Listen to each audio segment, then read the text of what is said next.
Eli Shaw took 2 dicks up his ass. 2? Again? Yes. We formally congratulate him, but also, as your Asian mother, why not 3 dicks?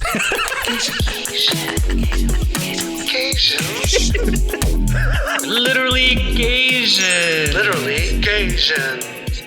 Welcome to Literally Gaysians, where 2 gay Asian guys get real about their feelings and literally Gaysian stuff. This is Bao and Chris, and we are not journalists. In fact, I think we should actually be fact-checked every 3 minutes.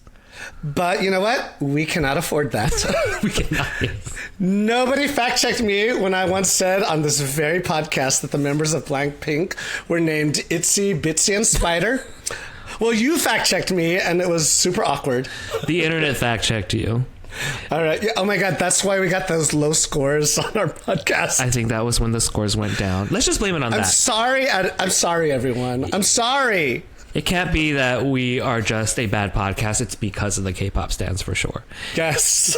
And I once called her Carly J. Repson and didn't even know that I said that in a reel. You didn't even notice that.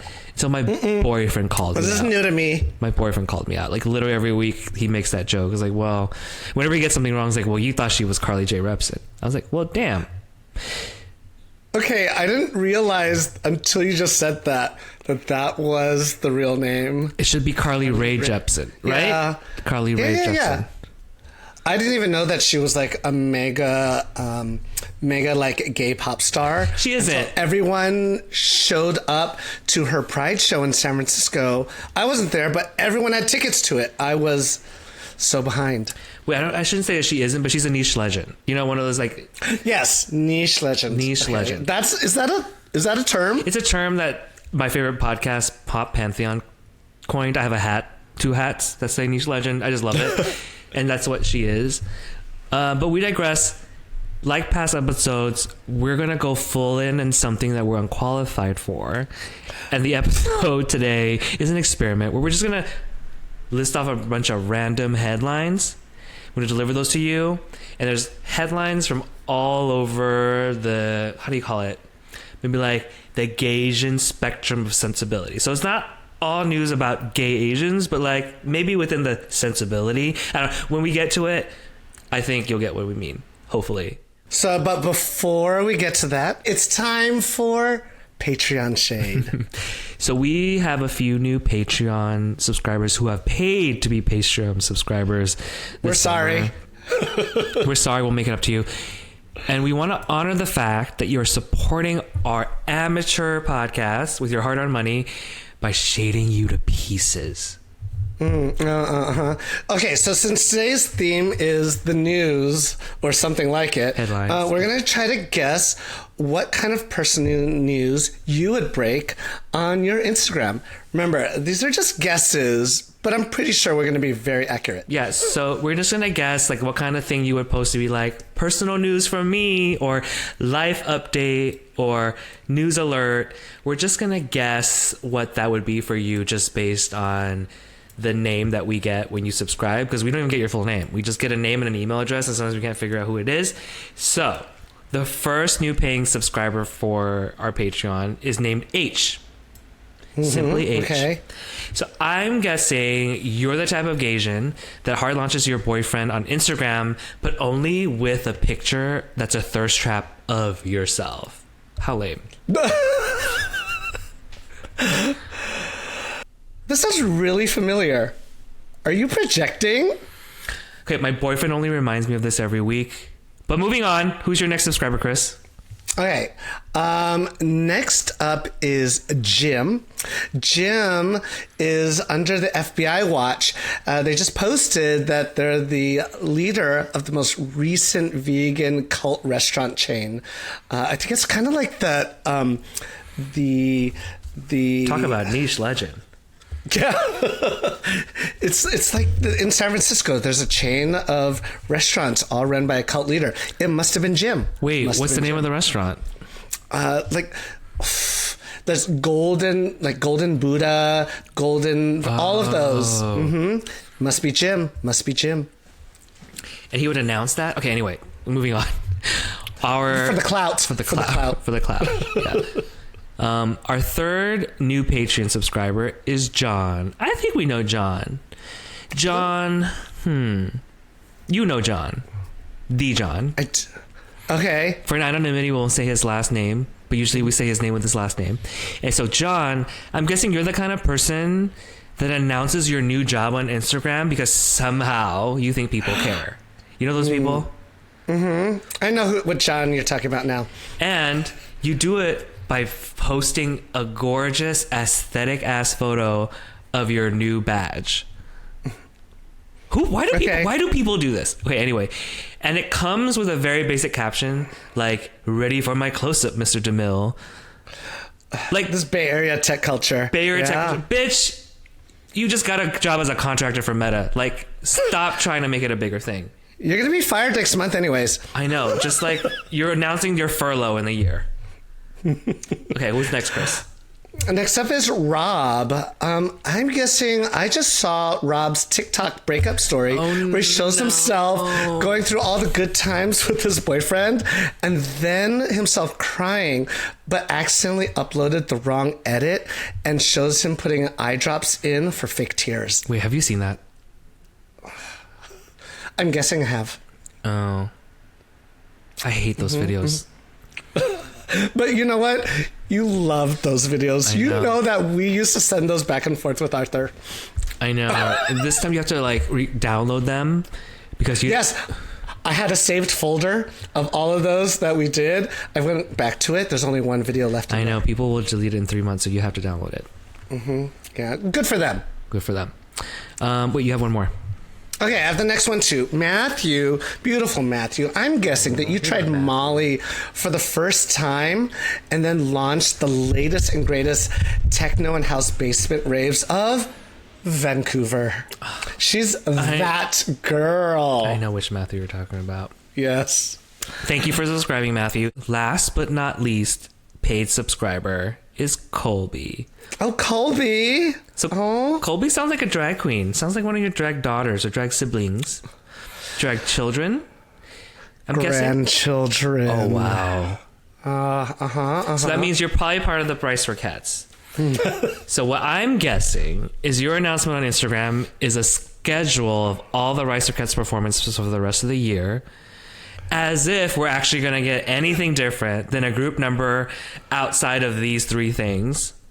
The first, the Dreamgirls medley. That movie's point up, down. The movie, if that movie was a person, that person is going to college. It's 18 years old. You're still doing that medley. Oh my God. The second is the one K-pop song in your oeuvre. How do you say that? Oeuvre. I was wondering, Louvre. I think it's oeuvre. Oeuvre. I know no French, but I use that when I try to have power in a conversation and be condescending. Anyway, oeuvre. The one K-pop song in your oeuvre by the Wonder Girls called Nobody. Everyone knows that song. Everyone knows that song because that song is 16 years old. I could have had that child. You could have had that child too. And that child is the sibling to the Dreamgirls medley because the Dreamgirls medley is 18, Wonder Girls Nobody, 16. Okay. And the last one of 2 and 3, the third, some Asian-fied version of the Cell Block Tango from Chicago. Yeah, we're gonna be doing that again. When? Actually, yeah. Oh, you know what? Plug. What a segue. I am part of the Race Rockets, and so is Colby, actually, my granddaughter. And we're going to be having a 15-year anniversary because we've been running 15 years long. I could have had a child in that time. And I actually have had multiple, apparently. We're having an anniversary show here in San Francisco. And Don'tcha, that's me, will come out of semi-retirement. Oh, wow. Were you going to say you're going to regret it? I don't know why, but I was going to say you're going to... oh my God, you're going to retire. I don't know what it's alcohol speaking, but maybe that's I apologize to everyone who comes. You're going to regret it. I'm sorry. If you're in San Francisco, October 13th, 2024, come by if you want to see some Gen Z queens. Try to wrangle some middle-aged queens to do some choreographed drag numbers. I move a lot slower than I used to, and I move slow then, so just you wait.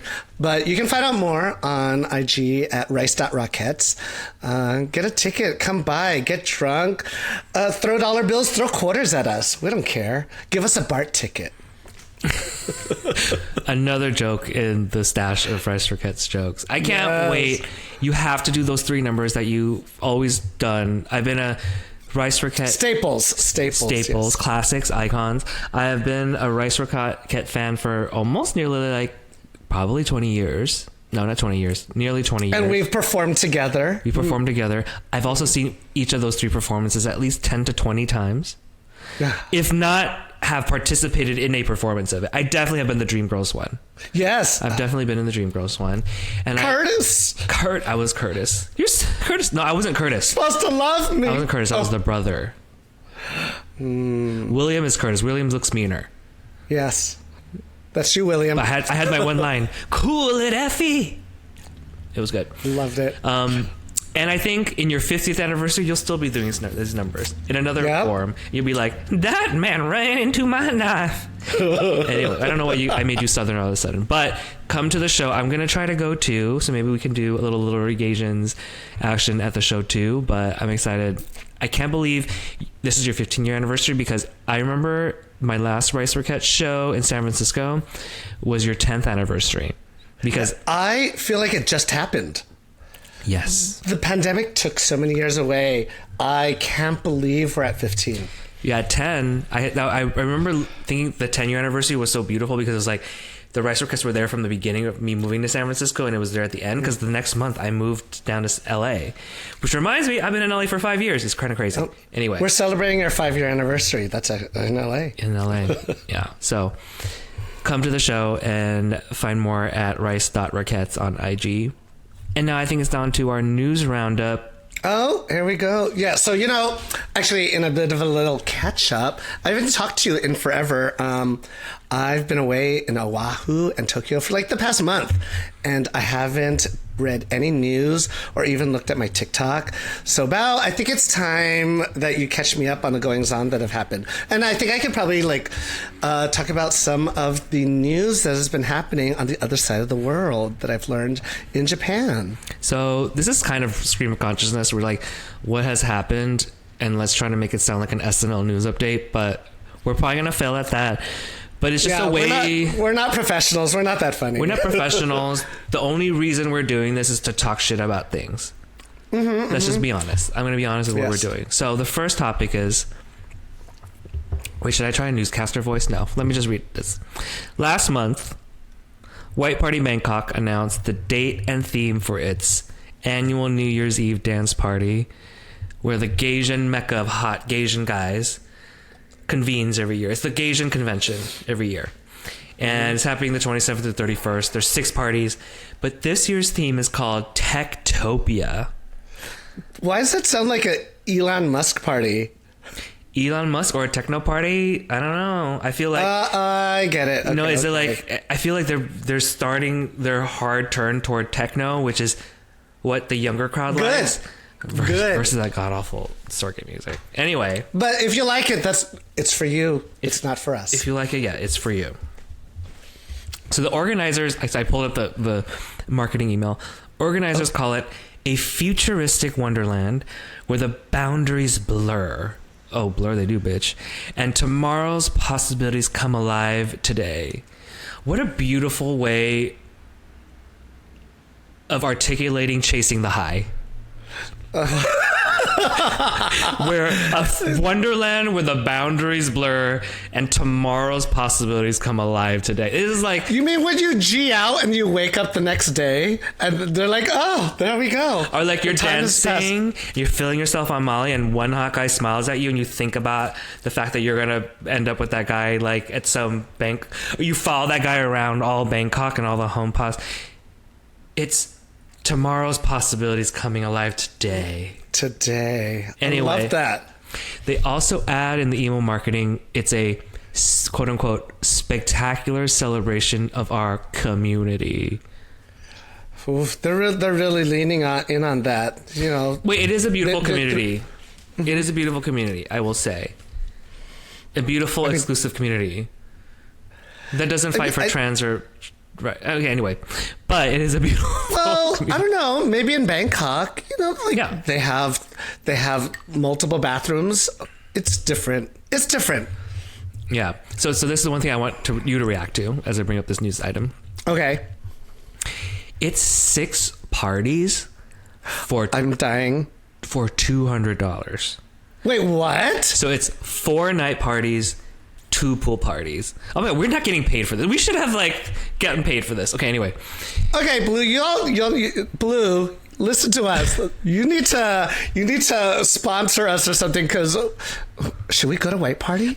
I don't know. Give us $1. Give us $1, and Literal Engagements will be one of the official podcast sponsors of White Party. Okay, you know what? He would pay us to shut the fuck up. Actually, the way we're talking about it. Next weekend is Portala Fest in San Francisco. Oh, one of my friends is trying to sell me a ticket. It's $320 for one day. One day. It's got out of fucking control. One fucking day. Do people realize how much Coachella costs? And, you know, they don't put in all of the bells and whistles that White Party Bangkok are going to put into it. I hear people, I've never been. I know you've been. I've heard it's one of the largest, is basically an EDC. Yeah. Like, it's just the screens, the performances, the largesse. It's like a EDC or Coachella, but you can tell the artist, like, this is the stop on my festival tour. Like, I feel like Outside Lands feels a lot more like specific to San Francisco, where you're in like the San Francisco vibe, where you're in something special. Coachella, obviously, like all the performance, desert vibe, but also like they bring in guest stars, and it's big enough for that. Portola Fest seems like we spent all this money on this one performance, Coachella. Let's like shop it around and just plug and play. That's what it felt like when I went. It was too fucking cold. It was in the shipyard. It's getting better, I'm told. Okay. Portola Fest should pay to shut us up, but it's also $320. That's a fact. Yeah, and you know, I would love to go to my first White Party Bangkok. Oh, you haven't got? You've been to Songkran. I've been to Songkran, which I hear is not as big as White Party. I've been to Taipei Pride with you. You know, what's fascinating is that also in the news, Bangkok is, for 2024, is the #1 visited place in the world. And in the top 5 are Asian countries. 4th place is Taipei, and 5th place is Tokyo, where I just was, because I'm in Nepal. Tokyo's the 5th. Wow. Yeah, most visited. You know what? Bangkok works hard to be that tourist destination, so good for them. If you had all the resources, the days off, money, would you go to White Party Bangkok this year? Yeah, I would like to experience it one time. A bunch of our friends are going. Yes, and I would like to experience it. And if it's going to be a techno party, a Techtopia 2025, I'd love to experience that. Yeah. I don't know if I would go, just because I've been to a lot of different white parties, maybe 3. And at some point I would like to see more of Bangkok outside of like a dance hall or a hotel room that's turned into a hompa. I feel like I'm in one of the most interesting cities with the greatest food, and we never eat. We have the McDonald's every day. Yeah, I'm like either just like in an orgy on Grindr at the free like meal at the Renaissance Hotel. Well, I don't know what you're talking about. I ate while I was there. I think that's why I wasn't bottoming and no, I eat when I was there, but we always eat at like the free buffet that comes with your ticket. And you never go outside. And then like, what culture did I actually experience from Bangkok when I go for those things? I've been to Bangkok other times where I did experience the culture, but at this point, for how much it costs, like maybe I'd rather go to a country I've never been to. But it does sound really fun. If I still looked like my hot 28 to 35 year old self, and had the energy to go, I would definitely go. Yeah, and I'm just happy that this and Songkran and Taipei Pride are, even though I don't fully know why, but are the gaysian pilgrimage sites. Yeah. It's where we find ourselves. I'll just leave it at that. I think it is powerful to go into a room and see a bunch of hot Asian guys. Of course, yes. And to replace how less than you feel to hot white guys with how less than you can feel to hot Asian guys. Yes. It hits different. It hits different. It's like, you know what? Nobody wants me here, but I'm more similar to them. You know what? I'm not just ugly because of my race. I'm ugly within my race. They're not racist. They're just shallow. Oh, they don't like me because I'm Asian. They just like me because I'm ugly. Oh, wait. We gotta move on. Now, Okay. What's your news item? You brought this up. The one thing I learned, because we love little animals in Japan. Why did I just say we like I'm like one of them? Is Moo Deng. Have you seen Moo Deng? I have no. I'm gonna Google it right now. What's Moo Deng? Moo Deng. Oh yeah, Google it right now. How do you spell it? MOO space DENG. What the fuck is this? It's been popping up all over TikTok. I opened my TikTok. Adorable. It is a little baby hippo that loves its little golden showers. It loves to be fire hose sprayed with water constantly. Okay, that is not a golden shower if it's water. It literally just likes water. I'm a gay. Everything has to be sexual. It wasn't sexual. You made it sexual. No, when you said golden showers, I thought I wanted other little hippos to pee on it. Okay, I don't know where you went with that in your head. You don't know this little. Okay, please, go ahead. This little baby hippo is in the Khao Khiao Zoo in Bangkok, and it's taking the internet. The internet. This is storm. This is why Bangkok's the #1 visited city in the world. Shit like this. Yeah, like everyone loves this little baby hippo because it's moody. When it's over you, it sits down and just points its butt at you, and it'll bite your knee if it doesn't want you like around him. She's so cute, and now she's so big, all in like the last week or two, that they sell blush to make you look like Moo Deng because it has really rosy like cheeks. So I think that's going to be my new Halloween costume this year. You're going to go to this techno queer party and everyone's in like jock straps with like vampire teeth. You're going to come, and I'm a fucking hippo. You're going to come as a bucking tiger with the beautiful rosy cheeks. In Thailand, I'll just be a hippo. I still can't believe you to like try to rage bait me with the cold golden showers. Okay, I want to go to the next one. Okay, yes. What else have I missed while I've been away? Okay, so this one comedian and an inspiration for this podcast. So her name is Young Mi Mayer. We love Young Mi Mayer. Love her.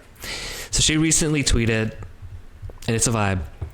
Sometimes I will have to pretend like I liked the worst movie I've ever seen in my life because it was written by an Asian and had Asians in it. This is the pain of being Asian in America. White people will never understand. I feel all of that. I felt all of that. Having to support. That is the news, girl. It's just like she's the poet laureate of our time.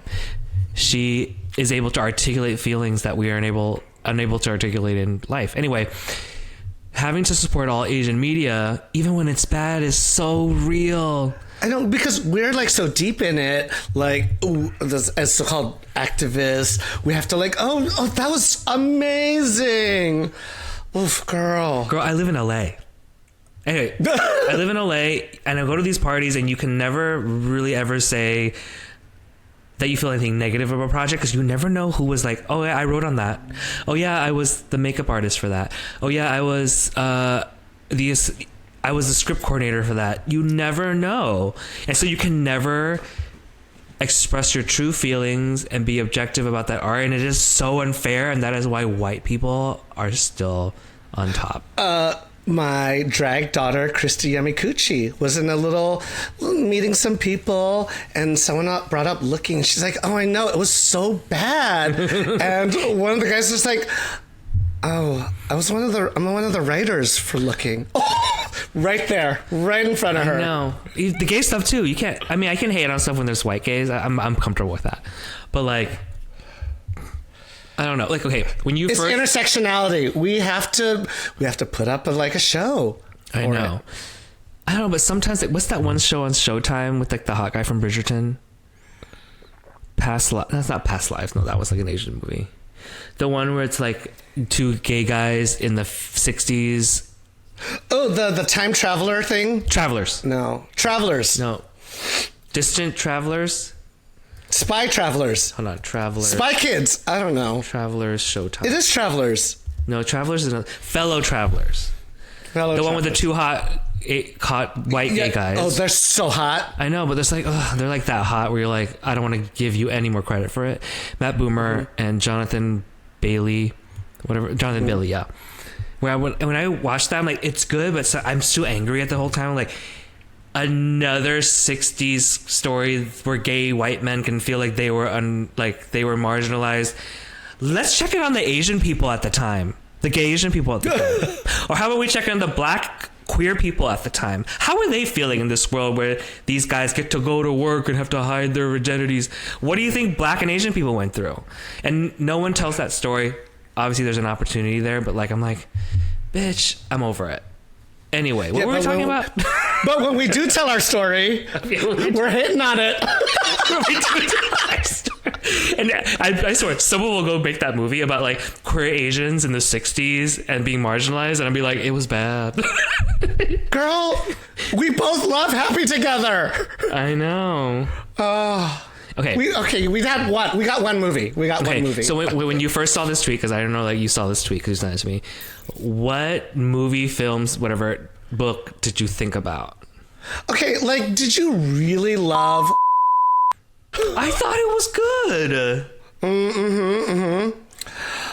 Or did you really like? What if we have them on the podcast one day? The person who wrote and directed it. We're gonna bleep this out then. We shall. Good idea. Yeah. Good idea. Okay. I did love it. I haven't watched it twice. Okay, I liked it. I liked it. I think I liked it objectively. I probably disliked it for some of the people in it. Okay. Yes. Definitely. Okay. I mean, I want to fuck. Oh, bleep that out too. Bleep that out too. That's great. We can't give clues. But you know what? I'm actually happy also about the good stuff being recognized. There's all the bad stuff and all the the flowery books that I can't fucking stand. Like, of course, another mother-daughter relationship, even though those mother-daughter relationships make me cry for days. But Shogun swept the Emmys. Okay, did you watch Shogun though? No. Okay. But it swept the Emmys. Okay. I hear it's good. I feel like I have to set myself up to binge it. Yes. So I watched it and I loved it. Anna Sawai, who plays that woman in there. Amazing. She's a J-pop trainee star. She was in that whole training to be a pop star camp and was in a girl group for a while. Then she switched into acting. She was in Pachinko, where she was good in it. But then this role she's really good in. But I must say, I am not done with the whole season. But of course I get a little nervous when it's the conceit of the show is medieval. I don't know, medieval. What do you call it? Feudal. I don't know. Long time ago, Japan. Not history buffs. Not history buffs. Long time ago, Japan. And then it's suddenly that's the official term. And then suddenly a white man washes ashore. Yeah. Okay. So I haven't watched it. I don't love the white savior type of storyline, but I hear that it is told well. It is. So I will ruin it because it's by the third episode. Okay, that's fine. By the third episode, everyone, spoiler coming up. By the third episode, the hot Anna Sawai she sleeps with the white guy. And then the white guy is trying to help her find her individuality. Like why? And her husband is abusive to her. Her Japanese husband is abusive to her. Well, this is historically accurate, right? And I'm like, what is this Pocahontas shit? Anyways, I am still watching it because I've already invested 4 hours, 5 hours, 6 hours. And she better turn a motherfucking leaf at the end. She better chop off we mean the stick. story. Yeah, and we mean the story because she is an amazing actor. Yeah, and she's an amazing actress, but I hate that storyline. And I don't know if I hate that she slept with him, the white guy, or that I find the white guy hot enough to sleep with. Oh, isn't that always? I hate that. That they cast it in such a way that you can't hate them. I hate that so much. Okay, anyway, you have another. What else is being recognized that you like? Manny Jacinto. Yeah? Jawline? Manny Jacinto, Jawline for Days, nominated to be People Magazine's Sexiest Man of the Year. Oh, so they nominate people. They don't just give it to them? Or he's in the running. I'll put it that way. Oh, so they haven't announced I don't it know yet. how. Oh. Yeah. He's up there with the other mouse face guys. And so I'm excited. Like, recognition deserved. Recognition deserved. He's hot. Jawline of a generation. But now that I've had a few drinks. Like, I think it would be more... I feel like I would feel more represented if the Asian guy that's like being nominated for the sexiest man alive had Asian features. Yes, I get what you mean. You know what I mean? Like it's like he's the Western. He has very Western features. Still hot, still cool. Married to a beautiful actress, Yes. And who's also super cool. But yeah, I would like some other representation. Someone who looks a little bit more like me. A little dumpy. No. People's dumpiest man of the year. Well, aged. A little 44. That's hilarious. I love how we say that, but we've only had East Asian guests, which need to change.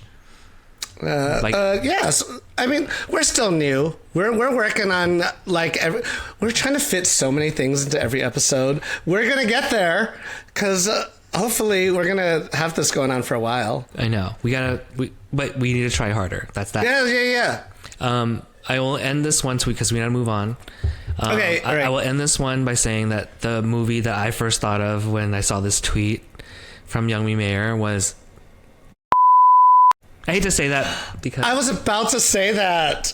I liked it, but I did not love it. It was bad. What were they doing? And it went. But you know what? A bunch of the other, like in that style of like buddy, like road trips, this last few years have just not been good. I think the style. I'm going to blame it on the style. Yeah, and the format where they're like, we're going to try to do this format that white people like and insert the specificity of our Asian jokes. I know. But it wasn't like tied together quite well. But you know what? Now I feel bad because even if I bleep the name of the movie, everyone's going to know what it is. And I know that there are amazingly talented friends who have worked on that movie. Well, okay, actually, fuck, I don't know what to do. Anyways, I'm just going to move on then. Okay, next in the news. Well, one thing I want to say. Yes. The funny thing about the fact that Youngmi wrote that tweet was because she accompanied it with, "Can't wait for Asians to be forced to say publicly that my book, written by me, an Asian, that a bunch of Asians are in it, is good." I love her. She planned that through so well. I wonder if she'd ever come on this podcast. Probably not. This is your invite, baby. This is your invite, Youngmi. We love you. Oh, God. I'll read the book. I'll buy it. Oh, yeah. Even if it's bad. Plug for Youngmi Mayer's book. I bought it already.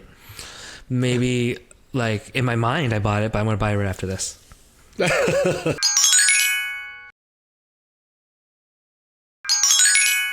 Okay, what's next? What's next, Chris? Okay, in the news I saw on Instagram, Joel Kim Booster, Asian man, proposes to partner John Michael Satsina, white man. You know, when they have their kid, there's going to be the longest name. It's probably going to be like Calypso Alexa Kim Booster Michael Satsina. That's all I got. I feel like I don't want to add anything to this because congratulations. Yes, to Joel congratulations Kim in Booster. order. What do you think I was saying? Congratulations. Congratulations. I know that the topic of Joel Kim Booster can be polarizing in the Asian community, but we support Joel Kim Booster. Moving on. What's your next one? Let's move on. What's your next one? This week in gaysian porn, Eli Shaw took 2 dicks up his ass. 2? Again? Yes. We formally congratulate him and his lucked dick. Congratulations, Eli Shaw. But also, as your Asian mother, why not 3 dicks?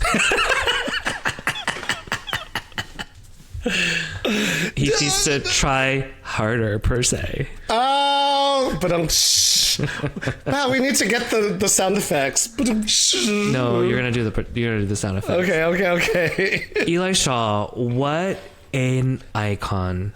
I didn't know who he was until recently, and I looked him up. He was so fucking hot. Oh my god. I don't know if I said this on the podcast before, but like at a certain time at Chapel in West Hollywood on a Sunday night, like I think around 9, like it turns into like an OnlyFans meetup. And you know how a lot of OnlyFans creators live in... Yeah. And I feel like it's like a networking event every Sunday. And they're there looking hotter than you'll ever look because they're hot. I mean, by it's a profession. Mm-hmm. And Eli's there with like everybody, like everyone you've seen on, if you have a Twitter that's just for porn, you've seen all these people, and they're like networking. They're probably like signing agreements and getting collabing, like sending calendar invites there. I mean, we heard from Cody Saya that it's a job setting up the calendar. You got a wall of appointments, except their wall of meetings is sucking dicks. I know they're out in tech networking event is Chapel Sunday Fun Day. Anyway, of course, sex work is work, but I see him here. He always looks so hot. When those OnlyFans people come, I'm just like, I just leave. I'm like, when I was single, what's the point? When you're standing next to them, you are invisible. Yeah. Oh, they're so hot and they do great work to live all our fantasies. Fantasies. Eli Shaw has plenty of content would help me live some crazy ass fantasies. So thank you for your hard work, Eli Shaw. No pun intended. Thank you. Okay, my next news item. Last night in this town that's called, like, I don't know if I'm going to pronounce it right, Ronkonkoma. Bro, you making fun of me for trying to say that Bangkok zoo name? Sorry, but Ronkonkoma? Okay, what is the Bangkok zoo name? Kaokyu Zoo. I'm sorry, but that's like Kaokyu Open Air Zoo. That's actual words in... Is Ronkonkoma? I don't know. I feel like Ronkonkoma just screams, we're sitting on stolen land. Anyways, Ronkonkoma... Oh, wait. We need to do our land acknowledgement before you say it then. Have you seen that skit about land acknowledgements on TikTok? It's by this Canadian creator. Canadian comedian who has a skit show in Canada. It's time to acknowledge... So the skit goes, it's like they're at a theater show. And the actor is like, it's time to acknowledge that we're on stolen land, and I want to acknowledge that we're on XYZ land. And then someone in the audience stands up and is like, we're on stolen land? Should we leave? Well, there's should we give it back? And the person's like, oh, no, we have a theater show. It's like, no, if we're on stolen land, why are we here? We should all leave, right? And it's just like, oh my god, the land acknowledgements can be so performative, but I realize like it is also helpful. But I feel like it is also for white people to feel like they can be absolved of some sort of sin and performatively look great. Sorry. Last week there was the CEO of an oil company who, when he was presenting, did a land acknowledgement. Like, you are sucking the land dry as you do this land acknowledgement. And we value the people, who gave us your heritage and lives for us to suck it. Oh my God. No. Okay, let's just go back. The news. Back to Ronkonkoma. Land acknowledgement to land Ronkonkoma. Okay, Ronkonkoma is going to be stuck in my head all night, by the way. So last night in Ronkonkoma, it's a small town in central Long Island. I'm sorry, but isn't Long Island already a small town? So call it a small town in central Long Island in the reporting is crazy. The America First Warehouse, actual place, hosted the America First Patriotic Fashion Showcase. No. Featuring MAGA-inspired artists and fashion designers from across the countries. Country? Oh. Oh my God, I'm drunk. The International totally drunk. MAGA Show. Yes. So internet users called it the MAGA Fashion Show. You guys have to go to Diet Prada on TikTok and just search MAGA Fashion Show. It has given me so much life today. It featured looks like a mermaid-style gown painted with Trump's face, and the artist her name is Lena Rasuva. She also calls herself MAGA Angelo. Fuck you, MAGA Angelo. Calls herself MAGA Angelo. You know, people don't choose art chooses people. And there was inexplicably a jacket with a rendering of presidential hopeful Donald Trump as a half human insurrection artist or whatever he is, and half cyborg. What's he supposed to do? Like the Terminator? Exactly, and what it looked like. Okay, you have to look it up. Okay, you're watching it. Oh my God, that's the guy who was singing. No. Okay, this can't be real. This is the guy who opens the show by singing the Star Spangled Banner. Oh my God, I'm gonna stop this. I gotta stop. Okay. What's it giving? That is wild. What do you think? That is drop dead gorgeous realness. It's when they open, it's like, I chose Mount Rushmore because you can take an ugly old mountain and put faces on it, and that's why I'm an American. It literally is so bad. Oh my gosh! Like, what did they think they were? Is it fashion? Is it fashion? It's fashion. Oh, I don't know. Jeez. Okay, that guy singing the Star Spangled Banner is a fucking faggot. He's wearing like a pink suit, and you know that like the MAGAs hate pink on men. So what were they thinking? You know what he's giving? He's giving Cameron from Modern Family. Oh. And like he would totally wear that with the feathers. And he would sing it that way. And he kind of slayed it. Like it's stuck in my head. It's an earworm. Like if he weren't voting for Trump, I feel like he would be in the Long Island Gay Men's Chorus. You know who I'm talking about. Mm-hmm. He's the chorus. Conductor. You know, he's gonna be like, you know what's never been done? A Gay Men's Chorus rendition of a Cyndi Lauper song. It's never been done. We should do it.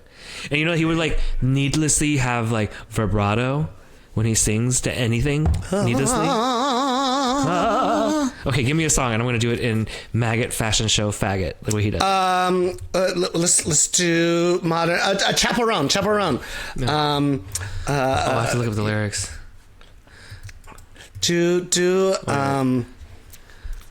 Oh, I have one. Nasty but Tinashe. Nasty. Oh, okay. I've been a nasty girl. I've been a nasty girl. More vibrato. Nasty. Well, somebody gonna match my freak. That's how he sounds, girl. You're doing the white boy dance. You're doing the white boy dance. The white boy dance is so good. Okay, to wrap this out, these are 3 of my favorite comments. You guys have to go on Diet Prada on Instagram and just watch the video. Mm-hmm. But here are my favorite comments. It's giving United States of Temu. Low budge. Our friend Benjamin Benz posted this. We're never going back. And my last one, the last one that I love. Make America tacky again. We're already there. We're already there. We're already there, unironically. Okay. Last big one, and then maybe we'll have some time for like little short ones. Don Quixote, sex toy aisle. More like Don Quixote. Okay, let's. I get what you're talking about, but we have to explain. First of all, what is Don Quixote? Where were you? And why is there a sex toy aisle? Just came back from Tokyo, and I'm a full Nippanophile. And I went to Don Quixote. I'd been to the one in Hawaii. It was my first time. And then Taipei. And I was like, oh, yeah, it's big. Oh, my gosh. Don Quixote, also known as lovingly called Donkey, with a penguin as their mascot, is a giant multi-level, not department store, just like a everything store. It's like a Japanese Walmart. But better. Much better. Everything better. Like, it's not the lowest quality of everything. It's like the medium to high quality of everything. And it's like like floors and floors of them. And there's music that plays. They have their song, Donkey, Donkey, Donkey, Donkey. Oh, I never remember that. No. And they have an amazing sex toy aisle. And I do. Yeah, and I got some Tengas there. What are Tengas? Tenga is they're like masturbatory toys. Like they have like fleshlighty type things. They have the Tenga egg with the little silicone. Like most of them are disposable, which is very environmentally unfriendly. But I don't know how that works. Yeah, one-time little fleshlight type things, but they have like it's amazing. That Tenga is a store within a store. There's like the Don Quixote, then there's the sex store, and then there's the Tenga store within. And it was amazing. Why do they call it Don Quixote? Because I remember I came across Don Quixote, yes, when I went to Tokyo, but when I lived in Hawaii, I don't know if they still have. I think they closed that store there, but we used to go to the Don Quixote every week to like get our groceries, just because it's cheap and it's the Walmart and there's like really cool things, Japanese things there.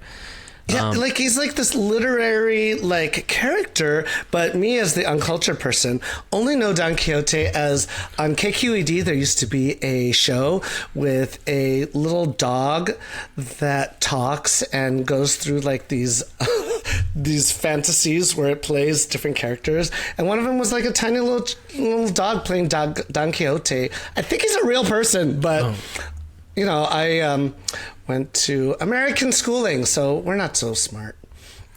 So you got a couple of sex toys there. What did you get? I got the Tenga Flip Zero. Oh my God, I'm drunk. I literally asked you this question already. And six. I put up 4 fingers for 6.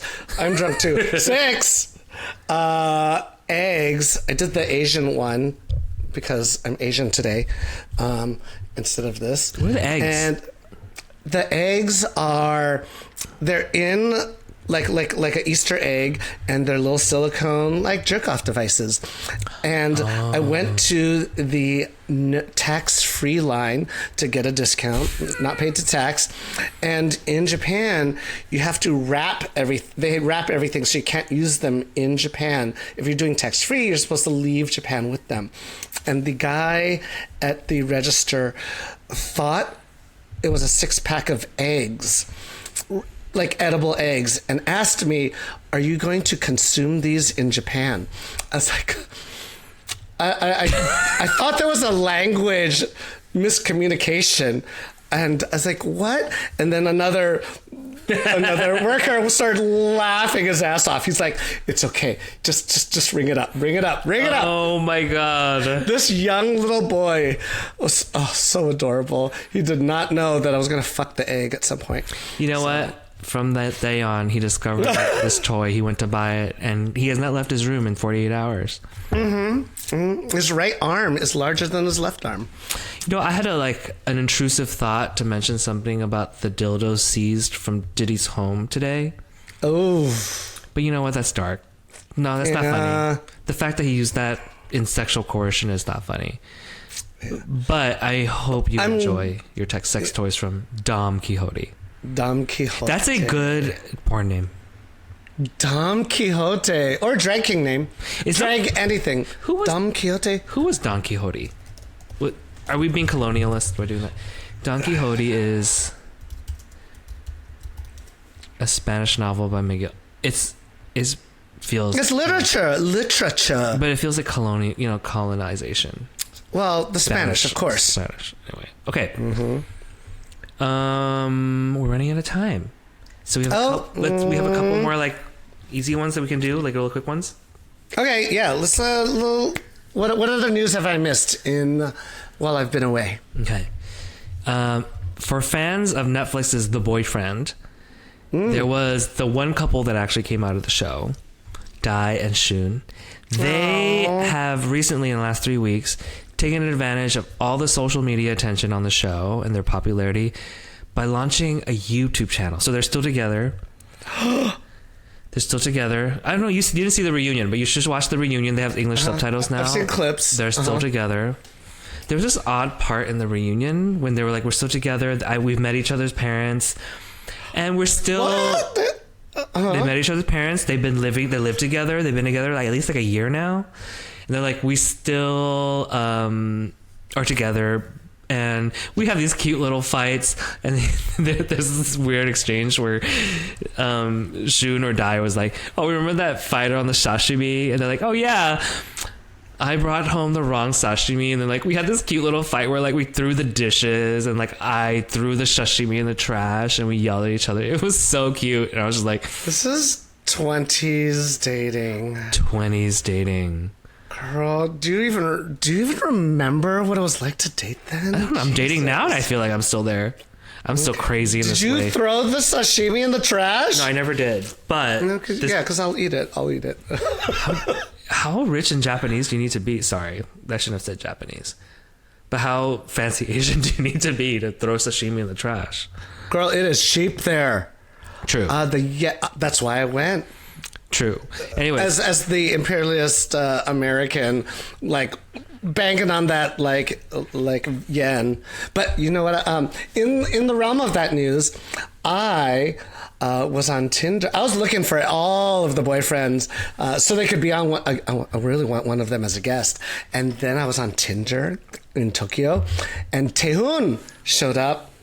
Girl, I super like that shit. Taehan. No, I've told this Taehoon. Oh. Okay. By a Korean, by Steve Cha. Oh. And I used my one free, because I don't pay for Tinder, my one free super like on Taehoon. I got that big old star coming up. I did not get a response. Taehoon. Oh my God. Looking good. I wonder I wonder what they're gonna, if they ever get it renewed, and what they're gonna do for season 2. Because I think I still want to follow the same guys. Yeah.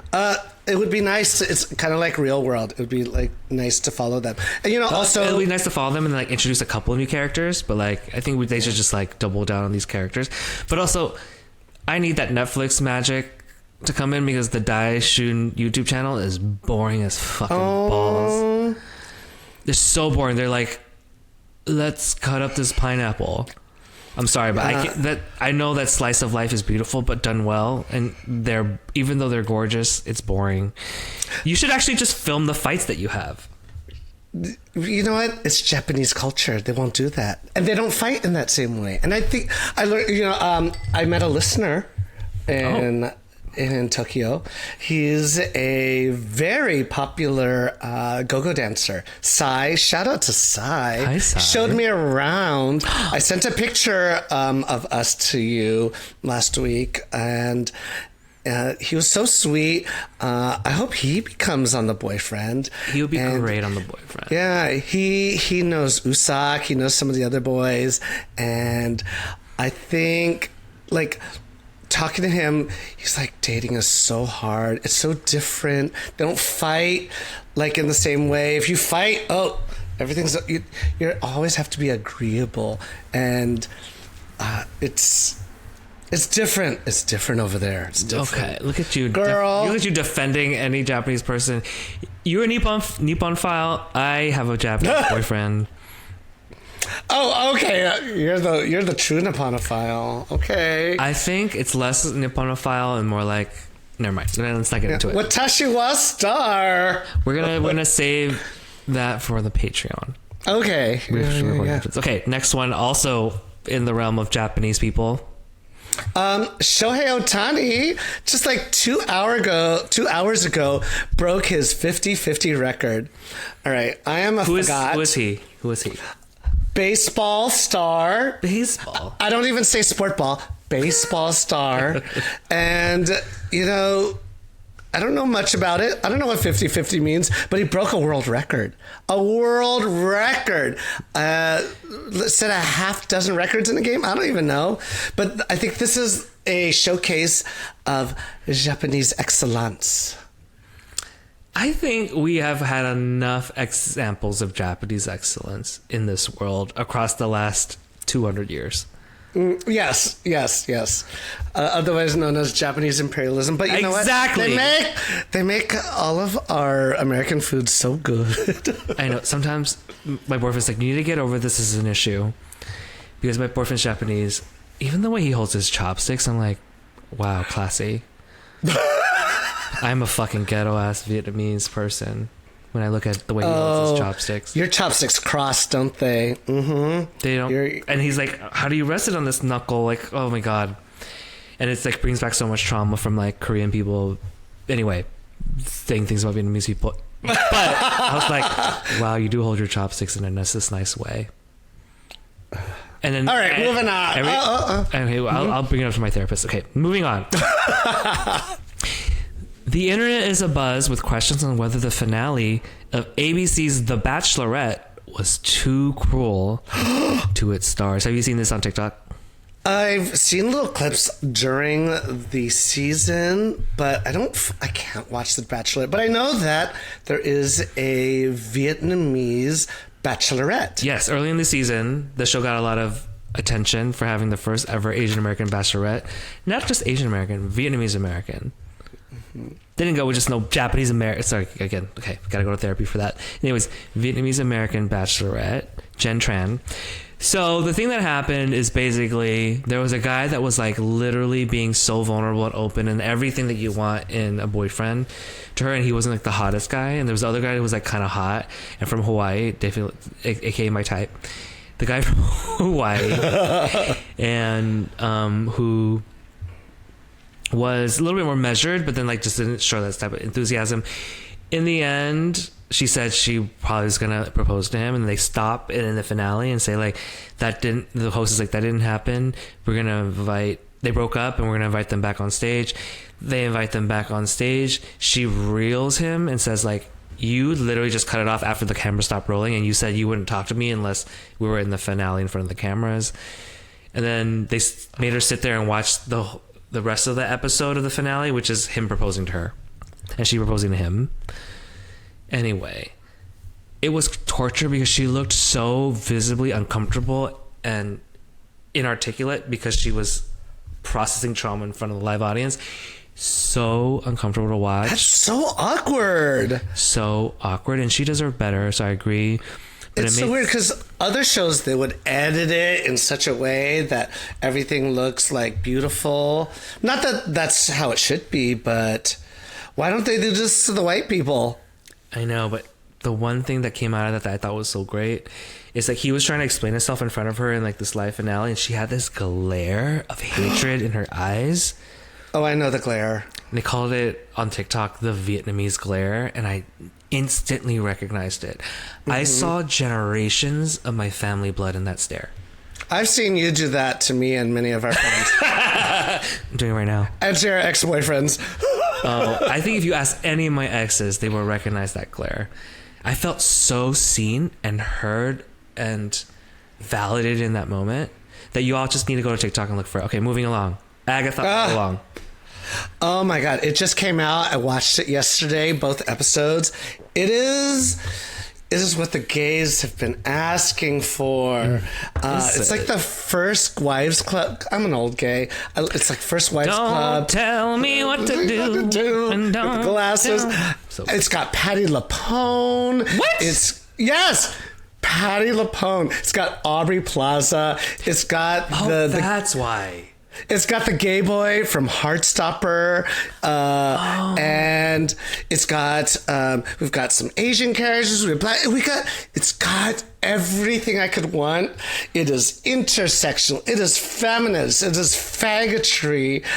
It is everything, and I am here for interesting. Interesting that Disney did that and Marvel did that. They're interesting, and they're getting shit now. Some conservative. Well, I'm not saying like a lot of shit. It's when someone say it's recruiting kids to be gay. I'm like, no, we don't do recruiting. We don't do recruiting. Y'all do the recruiting. It is just a good show with good storytelling. So far, it's only 2 episodes, but I'm here for it. And I want everyone knows I'm a fucking nerdy, geeky faggot here. So watch it. Watch it with me and message me on what your thoughts are. Message us. Message me. You got me at Patti LuPone, and you got me at First Wives Club. And they sing. In the first 2 episodes, already singing. Wait, Patty! Is it a musical? Okay, Patti LuPone's in it. No, because they're witches. They sing for their spells. Oh, okay. I get it now. Yeah, that's our catch up on what's going on in our news and our lives. Well, I hope that everyone feels very informed about or upset. You know what? That's what news is supposed to do. Make you feel upset so you keep watching it. News doesn't always have to be comfortable. You cannot just watch baking contests and everything. You need to learn about everything that's going on in the world. And you need to learn about any vessel we can think of to voice our opinions. You just need to learn about our opinions. Thank you for tolerating that. And I think it's time to close the show. Oh yeah. You can follow us on Instagram and TikTok at and YouTube. Just FYI, all our Gen Z like folks who like live on YouTube. The 3 of you. You can watch us, like literally watch us. And my weird face when I'm listening to Bao that looks like I'm frowning on the YouTube. Me too. And subscribe to it. And, maybe one day we'll do live shows even. One day. Have you ever played your YouTube? Like whatever video you were just looking and you don't leave it. You just leave it and you don't touch it and it auto plays. And once in a while, it just like cycles through a Literary Gations video, and you're like, "What the fuck?" We're in the algo. We're in the algo for ourselves. Like, what does that matter? But no, we're narcissists. That happened once, and my boyfriend was like, "You're so lame." Anyway, subscribe to us on YouTube. Even if you listen to us on other platforms, subscribe to us on YouTube. It's just gonna help us a little bit. So go to youtube.com/@literallygations. Just subscribe to it. She's so old for saying that.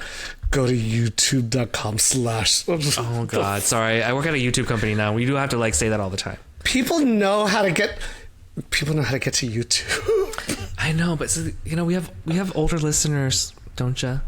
I'm the older listener. We always talk about older than you. We talk about being millennials, but I'm not a millennial. Don't tell. Bleep that out. You know how many messages we get? It's like, thank you for talking about aging out of the party scene.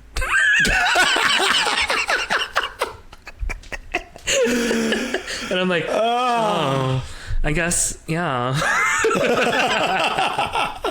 You're welcome. Oh my god. And you know, like, I don't know if you feel this way, but sometimes like when this goes on, I black out, and then like when people like when you said that thing about the oh fuck. No, I don't know what I say until I listen to it, and I wait a week later after you post it, and I'm like, oh shit, what the fuck did I say? I know, and it really catches me off guard when I'm at like a club or a party, and it's like, oh my god, that thing you said about like shitting on someone's dick is like so relatable. I'm like, oh yeah, I did that.